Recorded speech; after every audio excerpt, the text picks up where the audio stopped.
If life truly has become a war under our overlords, and we're looking them in the eye to constantly cross the battle lines, it's because we're not hypnotized and refuse to believe the lies. This Saturday from the Palms in Las Vegas, Nevada, TNA's rebellion begins. 9 matches are on this card. Let's run them down. Opening match for the TNA Knockouts World Tag Team titles. It'll be Spitfire, the team of Dani Luna and Jody Threat, defending against Decay, Rosemary, and Havok. I'm openly going to state this. I've never been the biggest fan of the Knockouts tag belts, and I was honestly happy that the belts were basically destroyed after 2010, after the 2012. That the belts were actually destroyed after 2010, and after 2013, and never brought back. Unfortunately, I had to open my big mouth, and in 2021, these damn belts were revived. Since then, the teams have held this belt. Fire and Flava, Kiera Hogan and Tasha Steelz, twice. Jordynne Grace and Rachel Ellering.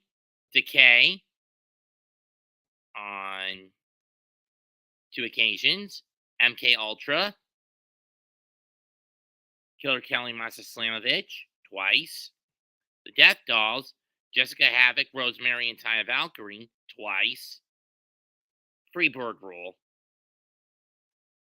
Next, Chelsea Green, Deonna Purrazzo, once. The Inspiration, formerly the Iconics, once.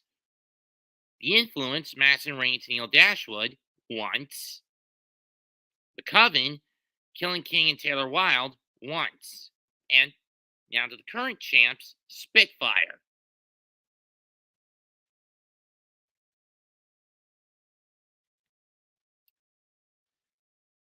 I'm going to be honest,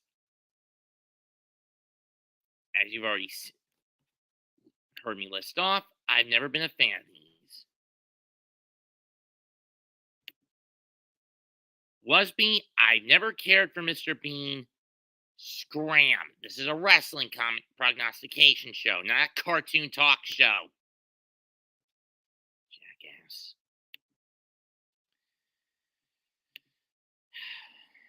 Anyway, who am I taking? Give this to the more experienced team. I'm going to go with Decay. I mean, will I be surprised if Spitfire retains the gold? No. But should those belts be in better hands?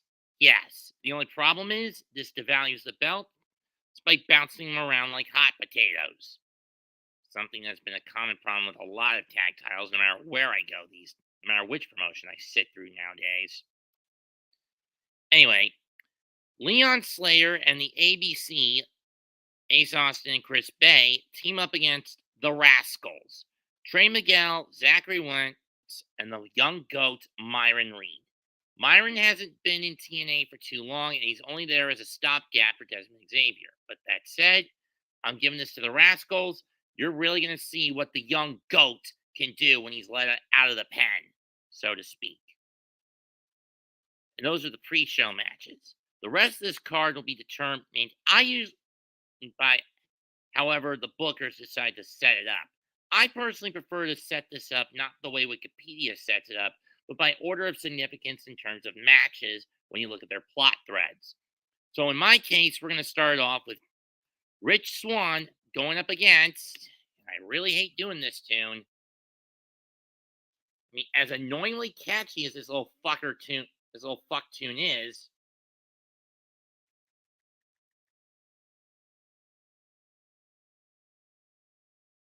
I mean, Impact, forgive me. TNA, forgive me. 24 chefs. Stupid ads. Excuse me a minute. Non-stop. His name and he appears. I believe in Joe Hendry. I believe Joe Hendry. This is basically to help develop Rich Swann's new heel character, since he sided with AJ Francis, FKA Top Dollar in the WWE.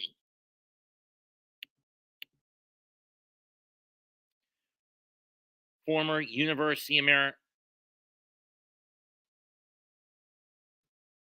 what was he, a linebacker or an offense?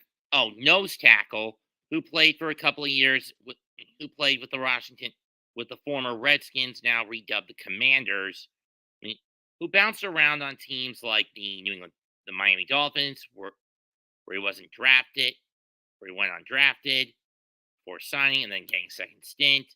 Then with the Patriots practice, with the Patriots and back to the Dolphins, then to the Seahawks off waivers, then to the Bucks off waivers, which didn't last long, then to the Commanders,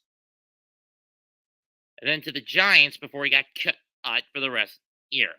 Yeah, as a football player, this guy couldn't keep himself from getting busted with injuries or getting hit with the waiver bug, i.e., he underperformed and most football teams cut him, which was a wise move when you think about it.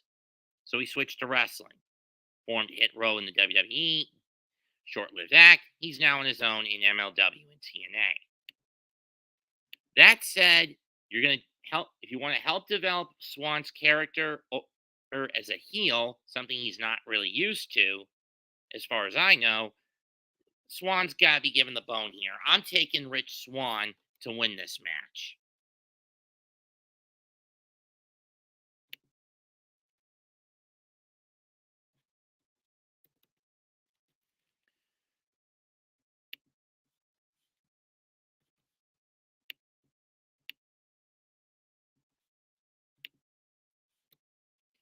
Moving on, Hammerstone against the walking weapon, Josh Alexander. This match, to me, is a rubber match. We saw that Josh got last man standing. I forgot to add that. Let me do a quick edit. There it is.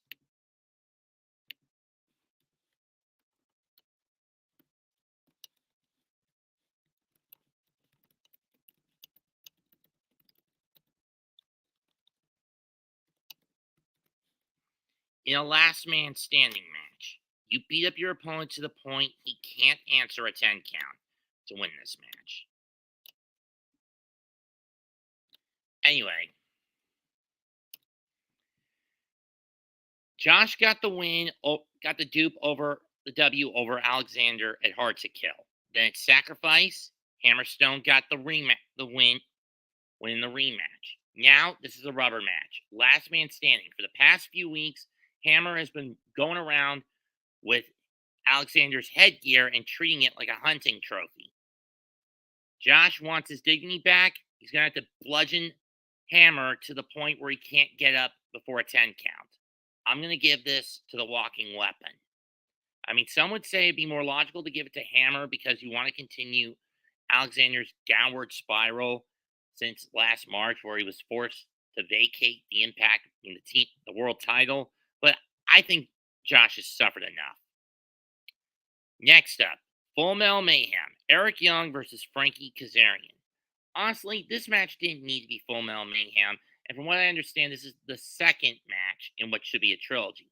But why put this sort of stipulation on the second match of Rebellion? This should have been saved, in my view, for the third match. I mean, this stipulation should have been saved for the third match at Slammiversary. Unless, of course, you put a little hook and carrot in front of the nose of both men, i.e., you hang a contract above the ring where the winner gets the title shot May 3rd at Under Siege in Albany. In Albany, New York, which I wouldn't have an issue with. Let me double check if that's where the next TNA show is going to be.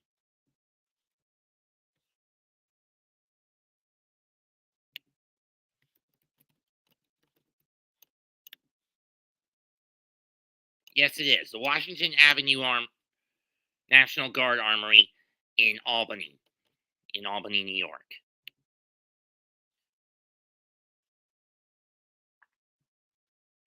Regardless,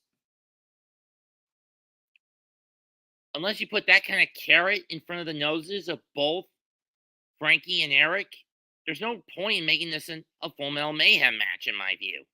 But regardless, I'm going to give this to Frankie. Then Frankie gets screwed out of winning the title at Under Siege, which leads to the two blowing it off at Slammiversary in July, wherever that show is going to be held.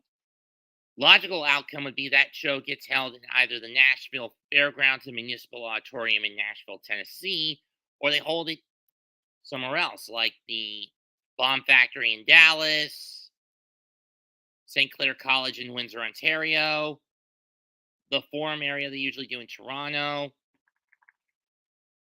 Center Stage in Atlanta. You get the idea.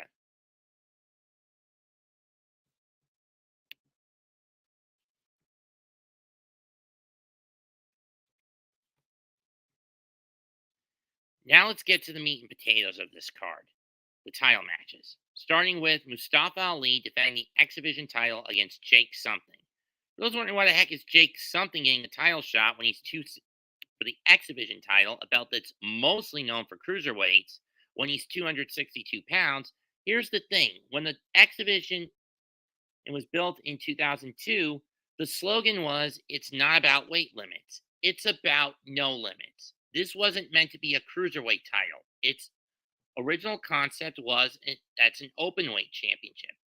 When you look at some of the guys that have won it, like Sonny Siaki, Samoa Joe, Kurt Angle, Abyss, Brian Cage, Josh Alexander, they don't fit the traditional X Division mold, and neither does Something. Okay, I do admit that the majority of those reigns for those big guys were hit or miss at best.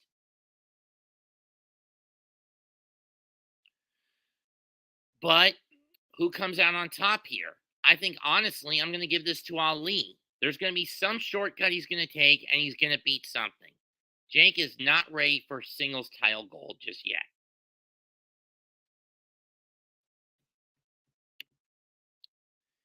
For the TNA Knockouts Championship, the Juggernaut, Thick Mama Pump, Jordynne Grace defends against Steph DeLander, with Matt Cardona in her corner. For those who don't know who the hell Steph DeLander is, she's basically been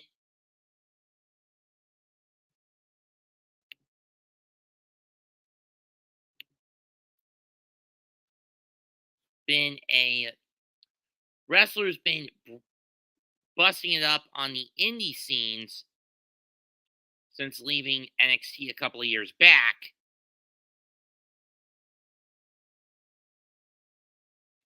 Alongside Matt Cardona, FKA Zack Ryder.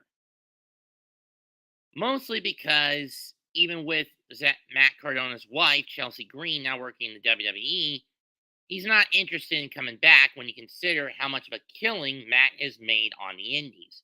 So he needed a new valet to compensate. That's where Steph DeLander comes in. And she's led Matt to titles like the Game Changer World title, the DDT Extreme Championship.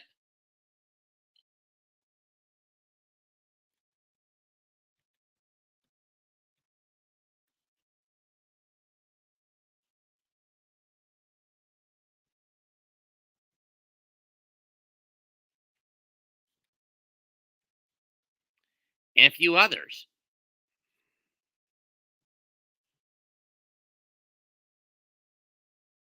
But mostly, she's been a tool for interference to aid Matt Cardona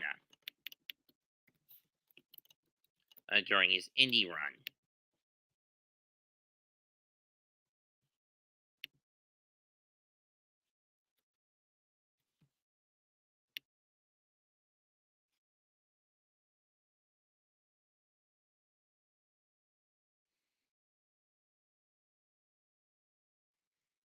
Which has led to him winning House of Glory's world title, Game Changers world title, the NWA world title. Well, okay, NWA title, to be fair, was more with Chelsea in his side.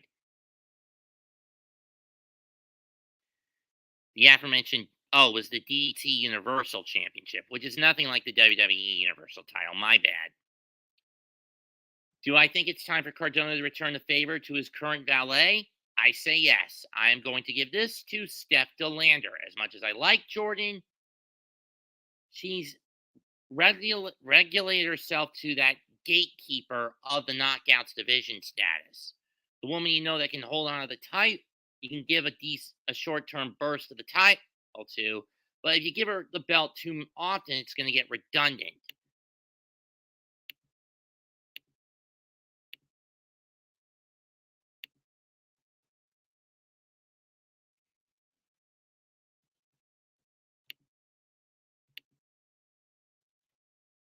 On that alone, this will be the third time that Thick Mama Pump drops it. I mean, she's currently the third longest cumulative reigning TNA/Impact Knockouts champ in company history. The only two she doesn't eclipse are Deonna Purrazzo and, of course, the OG knockout champ, Gail Kim.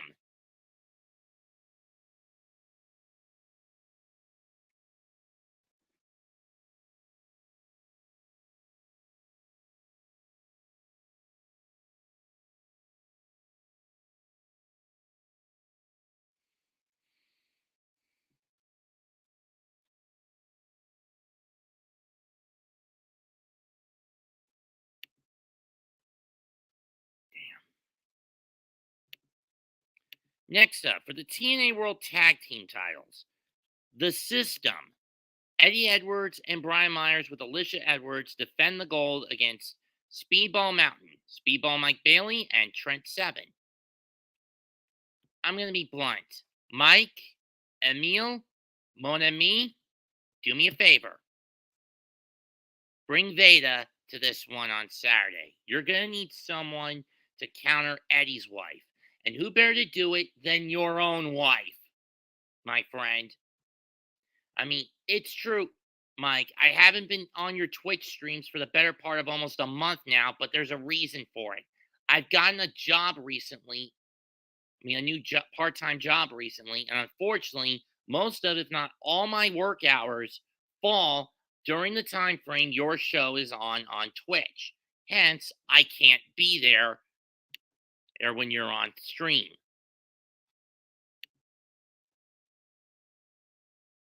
I mean, on the days I'm working. And usually that's roughly every Tuesday through Thursday or so. I mean, this week I'm stuck doing Tuesday through Friday. Next week, Monday through Wednesday, so I might make the Thursday show. But who the fuck knows? That said, if you bring Veda, you might have a chance. But knowing you, Mike, you're not bringing Veda. So unfortunately, I'm taking the System to retain the tag titles. Finally, the main event. For the TNA World Championship, Moose defends against Nick Nemeth, the IWGP Global Heavyweight Champion. To me, with this matchup, TNA has basically written themselves into a corner. Let me explain.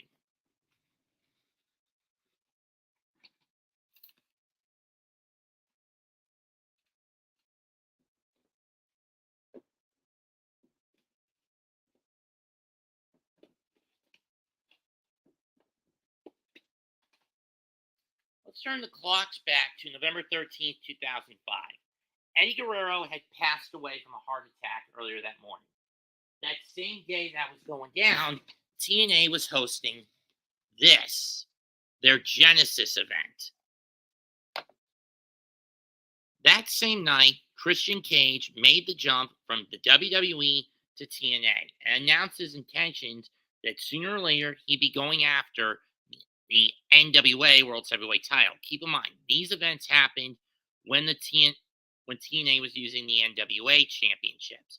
The only title that was legitimately, in a sense, TNA's own was the X Division championship. Hence why they never said NWA or TNA X Division title.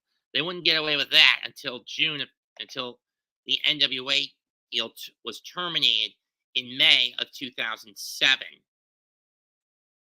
Anyway, at Turning Point 2005, Christian defeated the alpha male Marty Brown to put himself in the front of the line to go after Jeff Jarrett for the NWA World Title. There was a filler match in between that occurred at Final Resolution when Christian teamed with the Icon Sting to take on Monty Brown and then NWA World Champion Jeff Jarrett, which was won by Sting and Cage. And this all culminated in a month later at Against All Odds 2006. This was back when AAO was in February, not in June, just as a pointer, and was a monthly pay-per-view event for TNA, something that would stop in 2013. That night, Christian shattered the glass ceiling that Vince and the WWE put on him. And for 4 months, he proved he could be a viable world champion if given the opportunity to carry the ball and run off with it. Something he didn't get in the WWE because of both Vince and John Cena.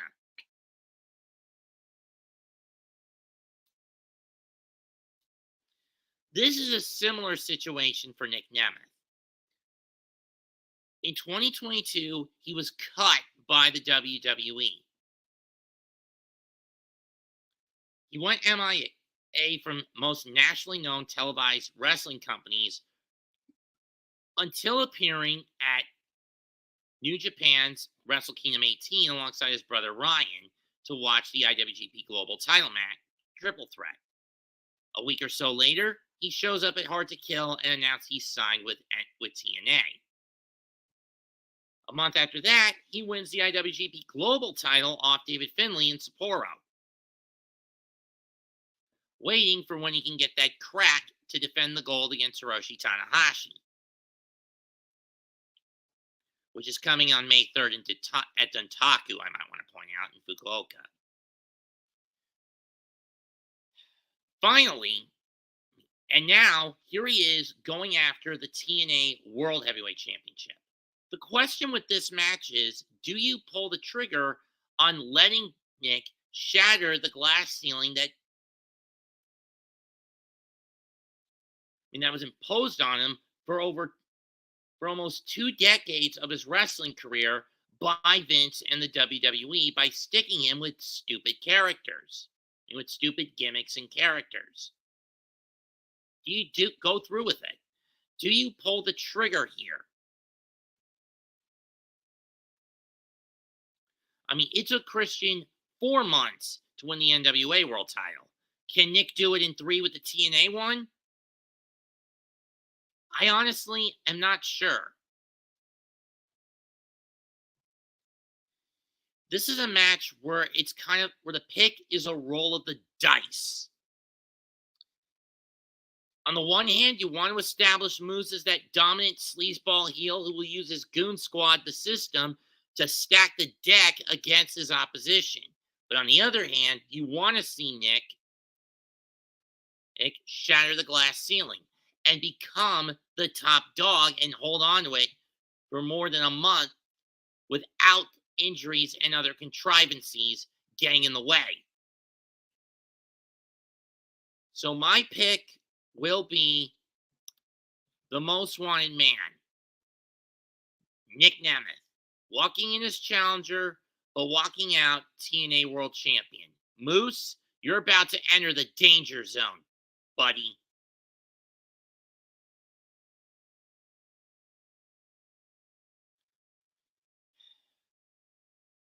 Again, this is a soft lock it up that Nick wins the gold. He might not get it.